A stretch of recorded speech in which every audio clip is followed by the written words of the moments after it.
Hello everyone, I hope all you are doing well. आज से हम स्टार्ट करेंगे चाइल्ड साइकोलॉजी की new series for your H P TET exam. तो जो एच पी टेट का एग्ज़ाम है अपकमिंग तो अभी जुलाई तक आएगा। तो इस हिसाब से हमारे पास काफ़ी टाइम है कि हम अच्छे से साइकोलॉजी प्रिपेयर कर सकें, क्योंकि 2020 में दोनों ही बार जो एग्ज़ाम हुआ था उसमें जो साइकोलॉजी थी वो काफ़ी डिफरेंट पूछी गई थी as comparison to previous years. और जिन लोगों को अपने जो टीचिंग सब्जेक्ट्स हैं वो टफ लगते हैं उनके लिए भी जो साइकोलॉजी पोर्शन है वो काफ़ी स्कोरिंग हो जाता है अगर उन लोगों ने अच्छे से प्रिपेयर किया हो। ठीक है, मतलब अच्छे से प्रिपेयर करने का मतलब ये अच्छा पेपर आने का क्या मतलब होता है कि आप लोगों ने जो चीज़ पढ़ी है अगर वो एग्ज़ाम में आती है तो वो आपके लिए पेपर क्या हो जाता है, इजी हो जाता है। ठीक है, तो एग्जामिनर के माइंड में क्या चल रहा है ये हमें नॉलेज नहीं होता है। ठीक है, वो अलग अलग टाइप के क्वेश्चन पूछ लेते हैं। तो हमारा यही फोकस रहेगा कि हम क्या करें, जो साइकोलॉजी के इम्पॉर्टेंट और मेन टॉपिक्स हैं उनको अच्छे से प्रिपेयर कर लें।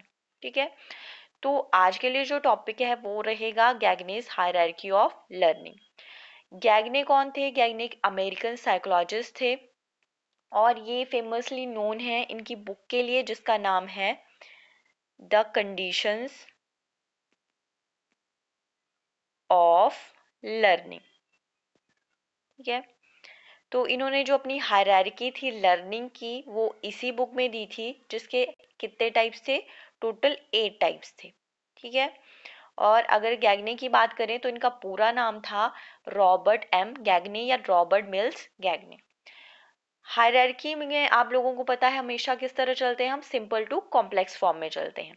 जैसे गैगने हायरार्की की बात करें तो गैगने हायरार्की में टोटल कितने टाइप आ गए? 8 आ गए। ठीक है, जिसमें इन्होंने फर्स्ट 4 को क्या बोला है? बिहेवियर एस्पेक्ट्स बोला है, मतलब हमारे बिहेवियर से रिलेटेड होंगे इंडिविजुअल के। और लास्ट वाले जो 4 होंगे वो हमारे कोग्निशन या हमारे संज्ञान से रिलेटेड होंगे। ठीक है, तो हम क्या करते हैं हायरार्की हमेशा क्या चलेंगे? सिंपल से कॉम्प्लेक्स की तरफ चलेंगे। मतलब फर्स्ट लेवल क्या आएगा? सिंपल आएगा, और लास्ट वन क्या आएगा? मोस्ट कॉम्प्लेक्स आएगा। ठीक है, और गैगने की जो हायरार्की है उसमें जो लेवल्स हैं या टाइप्स हैं वो क्या होंगे? एक दूसरे से इंटरलेटेड होंगे। मतलब फर्स्ट वाला जो लेवल होगा सेकंड वाले लेवल के लिए वो क्या होगा? प्री कंडीशन होगा। जैसे सिग्नल लर्निंग क्या आ गया? फर्स्ट टाइप आ गया, then second, third, fourth, fifth, six, seventh and last one is 8। तो जो सिग्नल लर्निंग होगी वो स्टिमुलस रिस्पॉन्स लर्निंग के लिए क्या होगी? प्री कंडीशन होगी। ठीक है, मतलब क्या होगा? पहले आपको इस टाइप की लर्निंग आनी चाहिए तभी आप क्या पहुंच सकते हो? सेकेंड टाइप पे पहुंच सकते हो।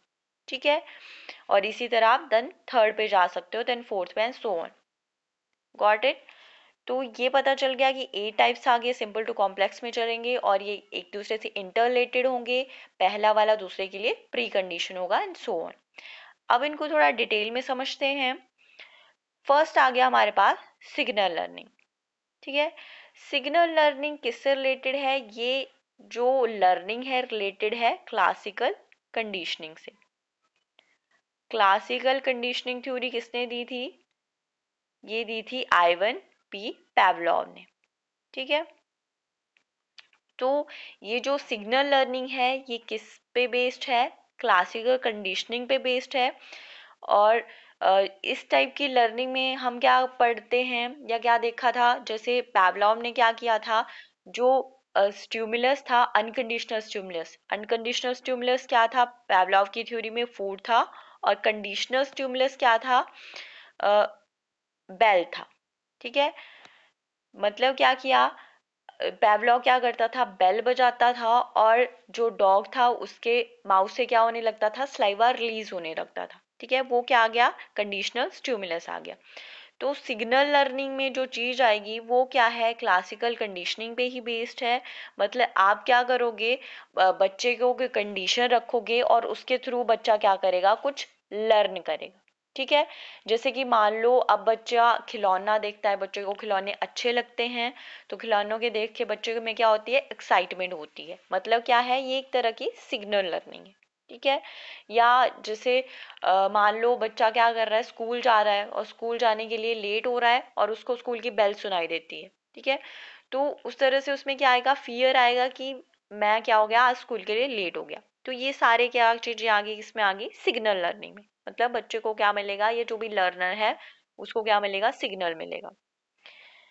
नेक्स्ट है एसआर लर्निंग। एसआर लर्निंग को क्या बोल लेंगे हम, स्टिमुलस रिस्पॉन्स लर्निंग। किस टाइप की लर्निंग आ गई, ये स्टिमुलस रिस्पॉन्स लर्निंग।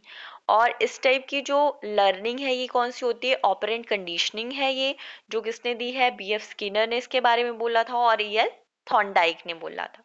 ठीक है, तो बीएफ स्किनर की बात करें या थॉर्नडाइक ने की बात करें, दोनों ही क्या किया था, एक्सपेरिमेंट्स अपने एक एनिमल पे किए थे। ठीक है, और इसमें ये क्या होगा, इसमें जो भी चीजें बच्चे ने सिग्नल लर्निंग में सीखी होंगी उन चीजों को बच्चा क्या कर सकता है, यहाँ पे अप्लाई कर सकता है। ठीक है, तो इस तरह से बच्चा जो भी मतलब प्रीवियस टाइप में जो चीजें सीखी होंगी उनका यहाँ पे रिस्पॉन्स करेगा। ठीक है, जैसे इसका अगर एग्जाम्पल की बात करें तो बच्चा क्या करता है, बच्चा दूसरों को देख देख के बोलना सीखता है, साउंड प्रोड्यूस करना सीखता है। जैसे बच्चे सॉरी पेरेंट्स स्टार्टिंग में क्या बोलते हैं बच्चों को कि माँ बोलो या पा बोलो, तो बच्चा उस तरह से क्या करते हैं, उनको देख के, पेरेंट्स को देख के रिपीट करते हैं उन वर्ड्स को। तो ये किस तरह की लर्निंग आ गई, ये आ गई stimulus response learning. Signal learning में क्या चीज आ गई कि बच्चा सामने कुछ देख रहा है या उसको सुनाई दे रहा है, वो मतलब किसी भी टाइप का सिग्नल मिलेगा तो बच्चा क्या करेगा, उसके अकॉर्डिंग रिएक्ट करेगा। ठीक है, वो आगे सिग्नल लर्निंग। और स्टिमुलस रिस्पॉन्स लर्निंग क्या आ गया कि अब प्रीवियस टाइप में जो भी बच्चे ने सीखा है या बच्चा क्या करता है, दूसरों को देख के गलतियां कर करके बच्चा सीखता है, वो क्या आ गई हमारी स्टिमुलस रिस्पॉन्स लर्निंग आ गई। नेक्स्ट टाइप है चेन लर्निंग। ये कौन सा लेवल है, थर्ड लेवल है गैग्ने हायरार्की में, चेन लर्निंग आ गया। अब चेन से ही आप लोगों को समझ आएगा कि इसमें जो लर्निंग है वो क्या होगी, एक प्रोसेस में होगी, एक चेन में होगी। ठीक है, मतलब जो भी रिस्पॉन्सेज हैं, जो भी लर्निंग है वो क्या होगी, इंटर रिलेटेड होगी। जैसे मान लो बच्चा क्या करता है, कोई बच्चा है वो बाईसाइकिल राइड करना सीखना चाहता है, तो वो क्या करेगा, एक चेन में सीखेगा। जैसे पहले पैडल मारेगा, ठीक है, हैंडल को पकड़ेगा, इस तरह से सारी चीजें एक प्रोसेस में होंगी, एक चेन में होंगी। ओके, तो ये किस तरह की लर्निंग आ जाती है, चेन लर्निंग आ गई। जैसे राइटिंग है, राइटिंग में बच्चे को क्या किया जाता है, पहले आप बच्चे को पेन पकड़ना सिखाते हो। ठीक है, फिर पहले बच्चा डॉट लगाना सीखता है, देन सर्कल, इस तरह उसके बाद अल्फाबेट्स, ठीक है, लिखना सीखता है। वैसे ही कैचिंग में कोई चीज पकड़नी हो तो बच्चे की जो ग्रिप है वो धीरे धीरे बनती है। तो ये क्या आ गई, चेन लर्निंग आ गई। मतलब जो बच्चा है यहाँ पे चेन लर्निंग में मोटर और वर्बल दोनों ही टाइप का यूज करता है। वर्बल में क्या आ गया, जैसे बच्चा कोई लैंग्वेज बोलना सीखेगा तो एक चेन में सीखेगा। वैसे मोटर में जैसे बाईसाइकिल राइड करना सीखेगा वो भी एक प्रोसेस में सीखेगा। तो ये नाम से ही समझ आएगा आपको कि किस टाइप की लर्निंग है, ये आ गई चेन लर्निंग। नेक्स्ट है वर्बल एसोसिएशन लर्निंग। ये कौन सा टाइप आ गया, फोर्थ टाइप आ गया। ठीक है, अब जो वर्बल एसोसिएशन लर्निंग है उसमें क्या चीजें आएंगी, अभी तक ये बिहेवियर एस्पेक्ट्स ही चल रहा है, मतलब अभी हम क्या पहुंचे हैं, हायर लेवल्स में नहीं पहुंचे। ठीक है, तो इसमें अब बच्चा क्या करेगा कि वर्बल एसोसिएशन में कोई दो, जो चेन लर्निंग थी, दो चेन्स को क्या करेगा, दो चेन्स इन्वॉल्व होंगी और उससे कुछ नया सीखेगा। ठीक है, जैसे बच्चा क्या कर रहा है, बच्चे को आपने अल्फाबेट सिखाने एक सीक्वेंस में या कोई पोइम सिखानी है सीक्वेंस में, तो इसमें क्या किया, दो चेन्स को लिया और वहां से क्या निकल आई, वर्बल एसोसिएशन लर्निंग आ गई। ठीक है, मतलब पिछले वाले लेवल अब आपको पता चल रहा होगा कि अगले वाले के लिए क्या है, एक प्री कंडीशन है। ठीक है, तो नेक्स्ट जो है, नेक्स्ट आ गया मल्टीपल डिस्क्रिमिनेशन। ये आ गया फिफ्थ लेवल। अब हमने क्या किया, हमने सिंपल से कॉम्प्लेक्स में एंटर कर लिया। ठीक है, अब यहाँ से जो कॉम्प्लेक्स या कोग्निशन वाले एस्पेक्ट से वो स्टार्ट हो गए। ठीक है, मतलब अब हम क्या जा रहे हैं, हायर लेवल्स की तरफ जा रहे हैं। डिस्क्रिमिनेशन से आप लोगों को क्या समझ आता है, भेदभाव करना, मतलब चीजों को अलग करना।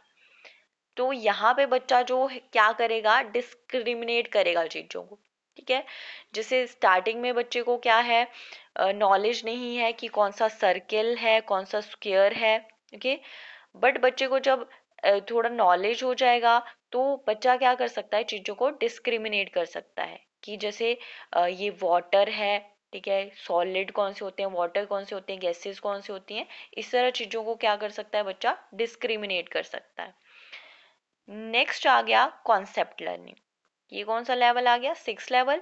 अब जो कॉन्सेप्ट लर्निंग है वो अब हाईएस्ट लेवल है, सॉरी हायर लेवल है। इसमें बच्चा क्या करेगा, अब धीरे धीरे चीज़ों को और बारीकी से क्लासीफाई करना सीख जाएगा। जैसे स्टार्टिंग में बच्चे को सिर्फ पता है कि ट्री है, ठीक है, ट्रीज के टाइप है, उसको ये नहीं पता कि कौन सा मैंगो ट्री है, कौन सा ऑरेंज ट्री है, ठीक है, या एनिमल्स के बारे में पता है बट उसको कुत्ते और बिल्ली में डिफरेंस पता नहीं है।